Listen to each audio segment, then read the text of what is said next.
Hello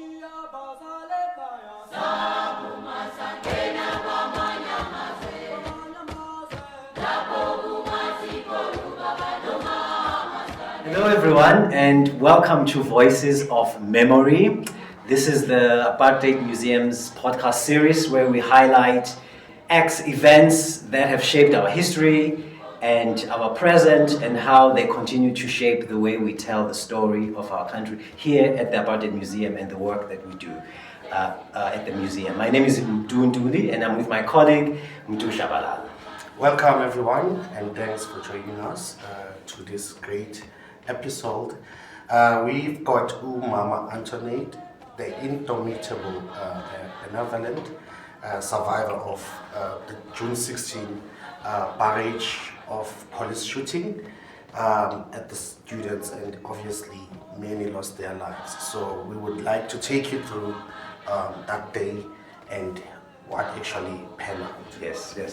And Ma Antoinette Sithole is not only a storyteller, but she is an educator, she is an activist, she is of course a survivor. Yes.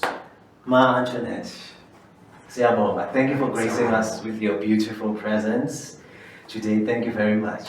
Thank you. Thank you very much. I'm very humbled. Thank you, Ma. Ma, the first question, how was your day today?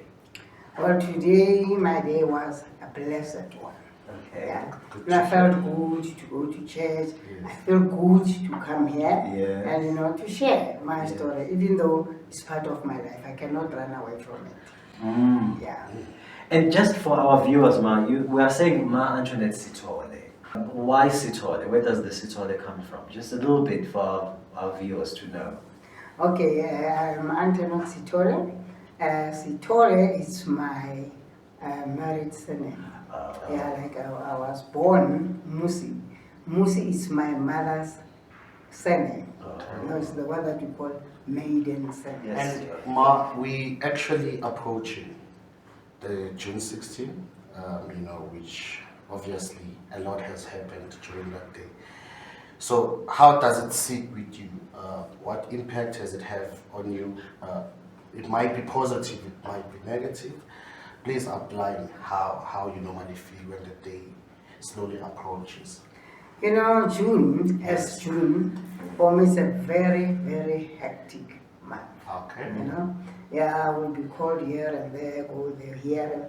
It's a very busy month for me, and it's very close to my heart, because I know that I lost my brother in June. And unfortunately, my birthday is on the 28th of June, so it's a mixed reaction, Yes. Yeah, I may say I'm happy that it's my birthday, but when you look at what happened, it's like, well, that means I spent my birthday, 1976, obviously I was not feeling good. Yes. I was still in sorrow. So for me, it's like partially that. Partially that. Yes. So now, Ma, take us back. June 16, 1976. The sun rose in the morning. Where were you? Where was Hector? Where was your family? Can you take us from the beginning of that day all the way to that confrontation, that famous confrontation? In actual fact, on the 16th of June, it was just a warm day. And yes, the sun has to play its role.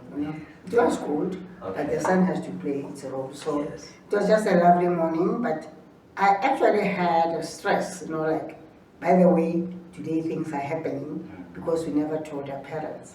So we had to pretend like everything is okay, we mustn't alarm our parents that something is going to happen. But on the 16th of June, Hector never came to my granny's home, just to say hi. And I said, no, maybe I'll find him on the way, because our schools actually were on the same street. Yes. Now it go to the right, it go to the left. So it was closer to the left at my granny's home. What school did he go to? It's a being primary school, Oh. and I was in Tiseli down the road, Tiseli Secondary School. And what grade were you? I was in grade, I don't know the grades. Standard 10. Oh, okay. Yeah. So you were at your That's grade 12 now. Yes. Yes. Okay, You I were was at your just finishing point. standard 10, and I was in standard 4. Oh, Standard 4 is grade 6, I think. Yes, Okay. grade 6. So that was in standard. Okay. 4. So I went to school, but along the way, you could see groups of students, Yes. hanging around in the corners, and you could see that, this is really stressing us, but well, what can we do? Yeah. So it was time for assemblies, of which you know how we did things. A bell will ring, will also flood to the assembly, and then usually would sing, and then later would pray. Well, we were just excited and happy that, oh, this is happening. The mood was like, we believe in ourselves.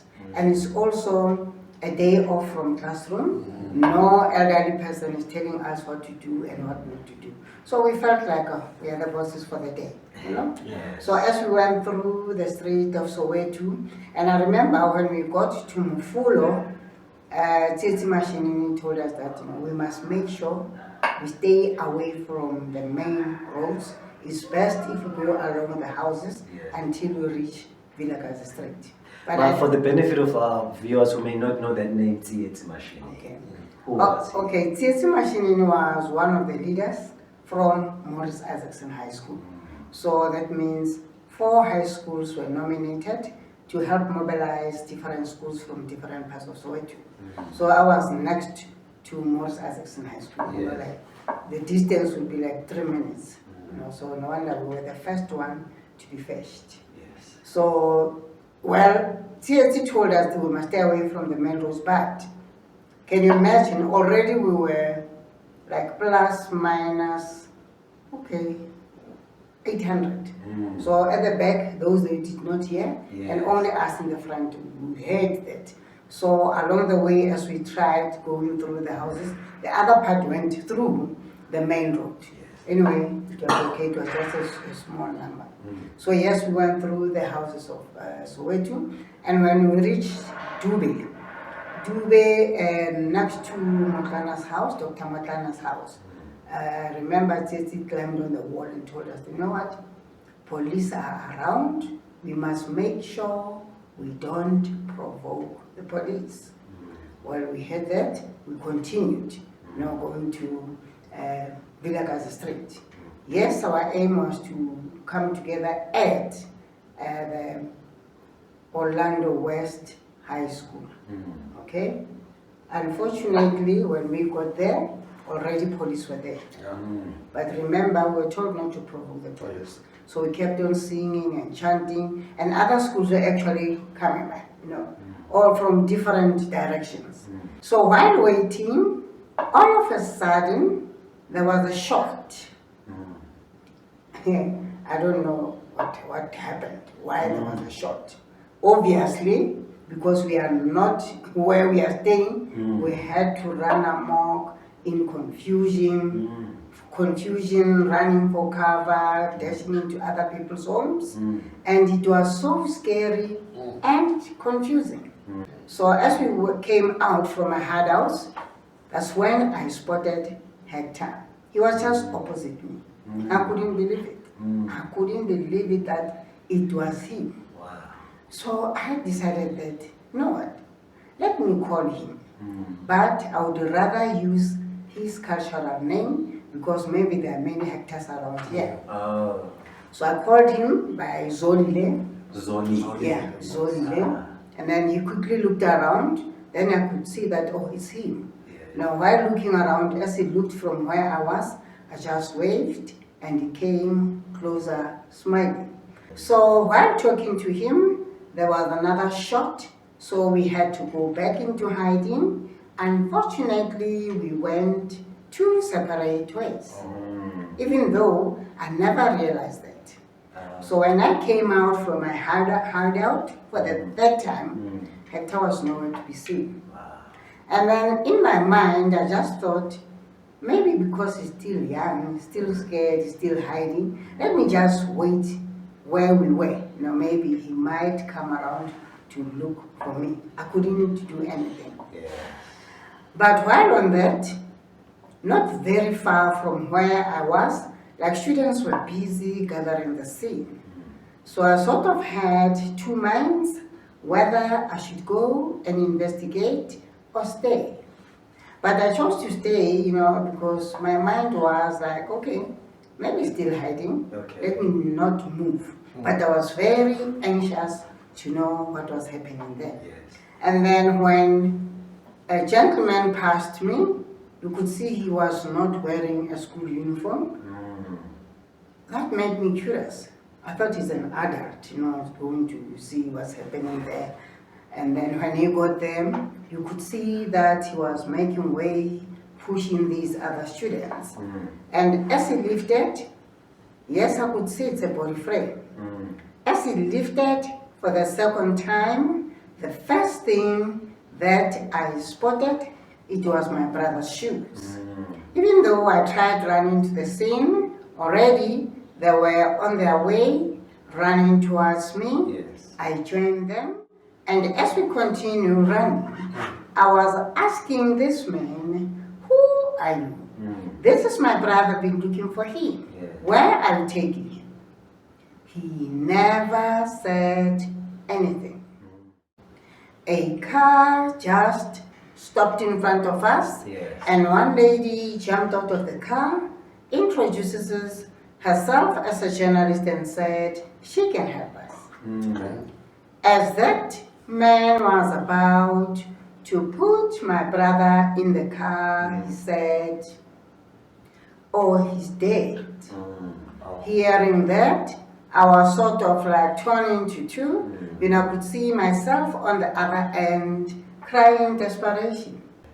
The next moment I was at the clinic, and the clinic looked very strange, like it has been long deserted. But I knew there were people there. Yes. So I could bang, knock, windows, crying out for help. And one white doctor came out. He took my brother out of the car, inside the clinic, and he said to me, there was nothing more that he could do. Do you remember the name of the clinic? Yeah, it was called Pefeni Clinic. Pefeni Clinic, yes. That now the name has changed. Yes, of course. Yes, Mandela Sisulu. Yes, yes. So I forgot where I was now. The doctor had just... Oh yeah, Yes. I just taken my brother Life is inside, lost, yes. and he said there was nothing that he can do. Yes. Actually, I understood him very well. Already, Musa had said that, Yes. and my brother is gone. Yes. So I sat there, looking through the window. I couldn't actually think. Yes. My mind was just blank. No wonder I had to go next to the window, just to try and calm myself and think, at least think. But while on that, I could see that outside there it was another chapter. Students were retaliating. Usually we have delivery vans for bread, milk. Even some of our white colleagues used to work in Soweto as teachers, administrators, you name them. And all of a sudden, there was a government's car that was running, running with a high speed. Yes. And on the side of the door, there was an abbreviation of Western Board Administration. That means that car belonged to the government. And at that moment, anything that belongs to the government was destroyed in any form. Yes, that car lost control and swerved to where most of the students were. When that man was pulled out of the car, he was a white man. Yes. Each and everything that could kill a human being was used on him. You name them. Knives, spades, stones, anything. I just froze. Then I thought, now my mind is really playing with me. It was unbelievable. Days later, we heard that the very same man who was killed, it was Dr. Van Hastein, who was assigned in Soweto as a social worker, and so many people knew him. I believe that people's lives were sacrificed across the board, because it's not only blacks. Then she said it. Yes. That, the doctor lost his life, who happened to be white. So I would like us to unpack this. Is this a celebration, or this should be a commemoration? Yeah, I think firstly we must understand these words, celebrating and commemorating. Yes. But for me, commemorating that's the thing. We need to commemorate. Okay? Yeah, because I know some would say they're celebrating because all that blood that was shed has cleansed the apartheid. So it's a mixed feeling. But some are saying we must do them both. But I think we need that time of commemorating. Even in our household, we should have been having candles. Not only outside, in our household, we should be having candles. Remembering in a good way, in a Ubuntu way. Like, oh, on this day we remember so and so. Let's light a candle. And to show him or her that we have never forgotten about you. You are still part of us.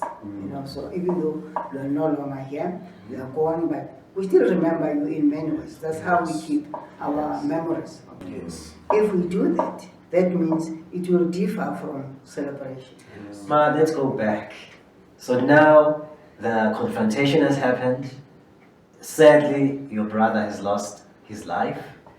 What happens after that? What happens to you? What happened to Mbuyisa? What happened to Hector's body after that? Yeah, in actual fact, I just stayed there at the clinic, because I did not know what to do. I did not know what to do. But luckily, some ladies, I think they saw us as we go through the clinic, and they approached me and they asked if they could accompany me home. I had to say yes. So we went to Macarena's home, and they are the ones who told Macarena what happened. So the bigger problem was, how do I tell my parents, because there were 4 locations away from Macarena. And I said to Macarena, it's best if we call neighbors. They will tell them, in Soweto, your next door neighbor is not just a next door neighbor, it's like an extended family. So we had to call neighbors. And later that day, neighbors came with a newspaper asking if it was me, if not, who are these other people? My mother approached us, and as she was greeting, neighbors were shying away from her. I think she could sense that something's not right. So as she went inside the house, I had to follow, and my granny did not waste any time.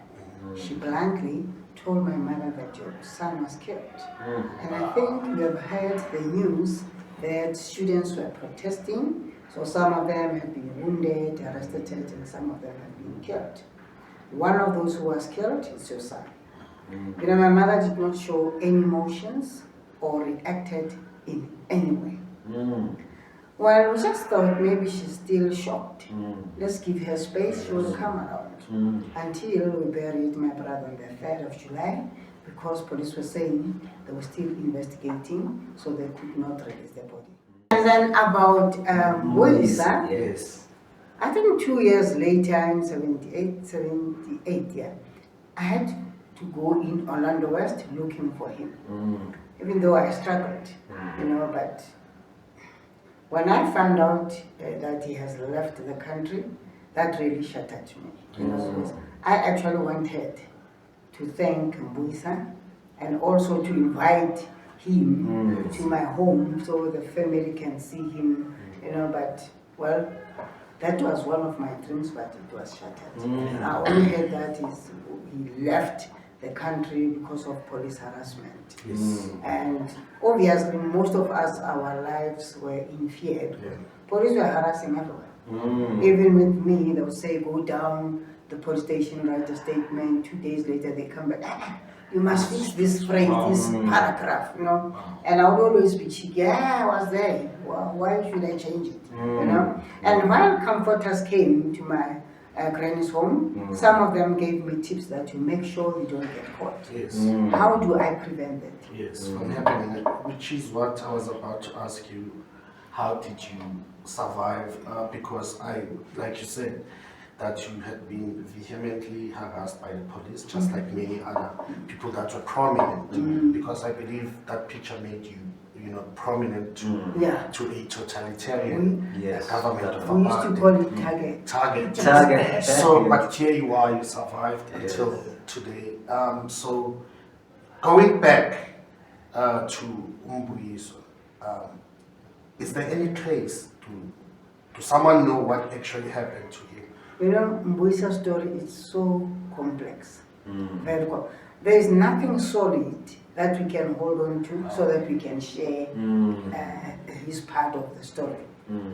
Others are saying now he was in Botswana, and while in Botswana he got a scholarship, so he had to go to Nigeria to further his education. And then all of a sudden there was years later, Mbuyisa was found in jail in Ghana. So we don't have something solid about Mbuyisa. And I'd like to give today's youth a message. As long as you believe in yourself, you can do it, you can make it. Whatever issues you have, with you are very lucky. We never had social media. It was a spread of weight. But with you, with the social media, you just write a bold message to the youth all over the world. A bold one. I'm telling you, in seconds, you'll see the response. True. Billions of students will be supporting whatever you're saying. Yes. It's your future. Yes, that's true. We have done that, and you have to do that. Yes. Look at your future. Brighten up your future. Make generations and generations not to suffer like we did.